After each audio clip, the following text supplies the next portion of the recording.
আসসালামু আলাইকুম। দেখেন আমাদের দেশ গ্রামে বিশাল বড় একটি পাতাকপি এমনকি ফুলকপি, বিশাল বড় একটি বাগান। দেখেন আমাদের দেশ গ্রামে অনেক সুন্দর সুন্দর দেখার মতো জিনিস আছে।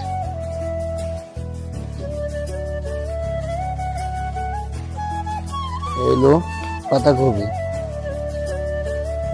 ফুলকপি এগুলা। আবার দেখেন দেশ গ্রামের আমাদের মাঝে এই দেখেন একটি ঘোড়া আছে, ঘোড়া আইতেছে।